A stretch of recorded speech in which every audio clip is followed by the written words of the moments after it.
ഇന്നത്തെ വീഡിയോയിൽ നമുക്ക് മൈ എ പി സി എന്ന് പറഞ്ഞിട്ടുള്ള ആപ്ലിക്കേഷൻ ത്രൂ എങ്ങനെയാണ് സി യു പോയിൻറ്റ്സ് ആഡ് ചെയ്യുന്നത്, അത് ഇൻഡെക്സ് നമ്പർ യൂസ് ചെയ്തിട്ട് ആഡ് ചെയ്യുന്ന സി യു പോയിൻറ്റ്സിനെ കുറിച്ചാണ് ഇന്നത്തെ വീഡിയോയിൽ നമ്മൾ പറയുന്നത്. അപ്പോൾ സ്ക്രീനിൽ കാണുന്നുണ്ടല്ലോ മൈ എ പി സി എന്ന് പറഞ്ഞിട്ടുള്ള ആപ്പ്. നിങ്ങൾ ഇതുവരെ ഡൗൺലോഡ് ചെയ്തിട്ടില്ലെങ്കിൽ ആ ഒരു ആപ്പ് യൂസ് ചെയ്ത് കഴിഞ്ഞാൽ നിങ്ങൾക്ക് എ പി സിയുമായിട്ട് റിലേറ്റ് ചെയ്തിട്ടുള്ള നമ്മുടെ പ്രൊഫൈലും കാര്യങ്ങളൊക്കെ അതിൽ ലോഗിൻ ചെയ്ത് വെക്കാനായിട്ട് പറ്റും. സോ ആദ്യം തന്നെ നമ്മൾ അത് ഓപ്പൺ ചെയ്യുക. ഓപ്പൺ ചെയ്യുന്ന സമയത്ത് നമ്മളടുത്ത് യൂസർ നെയിമും പാസ്വേഡും ചോദിക്കും. അപ്പോൾ അത് കറക്റ്റായിട്ട് ടൈപ്പ് ചെയ്ത് കൊടുക്കുക.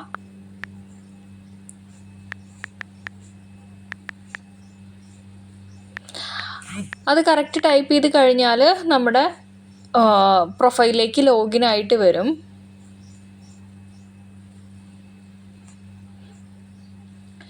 ലോഗിൻ ചെയ്ത് കഴിഞ്ഞാൽ നമുക്കിതുപോലെ പ്രൊഫൈൽ കാണാനായിട്ട് പറ്റും. അപ്പോൾ പ്രൊഫൈൽ കാണിക്കുന്ന സമയത്ത് അതിൽ നമുക്ക് ആ ഫ്രണ്ടിൽ തന്നെ നമുക്ക് എത്ര സി യു പോയിൻറ്റ്സ് ഇനി ആഡ് ചെയ്യണം എന്നുള്ളതൊക്കെ കാണിക്കും.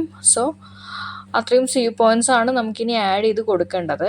അതിൽ റിമൈനിങ് എന്ന് കാണിക്കുന്ന ആ കോളത്തിൽ നമ്മൾ ക്ലിക്ക് ചെയ്യുക. റിമൈനിങ് കോളത്തിൽ ക്ലിക്ക് ചെയ്ത് കഴിഞ്ഞാൽ നമ്മൾ അടുത്തൊരു വിൻഡോയിലേക്ക് ഓപ്പൺ ആവും. ഇനി എത്ര സി യു പോയിൻറ്റ്സ് നമുക്ക് ആഡ് ചെയ്യണം എന്നുള്ളതൊക്കെ കാണിക്കും, എത്ര പെർസെൻറ്റേജ് കംപ്ലീറ്റ് ആയിട്ടുണ്ടെന്നൊക്കെ കാണിക്കും.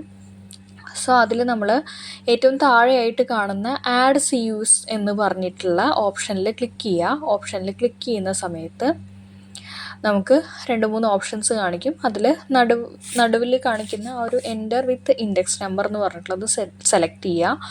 അത് സെലക്ട് ചെയ്ത് കഴിയുന്ന സമയത്ത് നമ്മൾ അടുത്തൊരു വിൻഡോയിലേക്ക് ഓപ്പൺ ആവും. അതിൽ നമുക്ക് അടുത്തൊരു പേജിലേക്ക് ഓപ്പൺ ആവും. അപ്പോൾ അതിൽ നമുക്ക് ഇൻഡെക്സ് നമ്പർ ഉണ്ടോ എന്നുള്ളത് ചോദിക്കുമ്പോൾ യെസ് കൊടുക്കുക. യെസ് കൊടുത്തു കഴിഞ്ഞാൽ ഇൻഡെക്സ് നമ്പർ നമ്മളോട് ടൈപ്പ് ചെയ്യാൻ പറയും. അപ്പോൾ ഇൻഡെക്സ് നമ്പർ നമ്മൾ കറക്റ്റായിട്ട് ടൈപ്പ് ചെയ്ത് കൊടുക്കുക.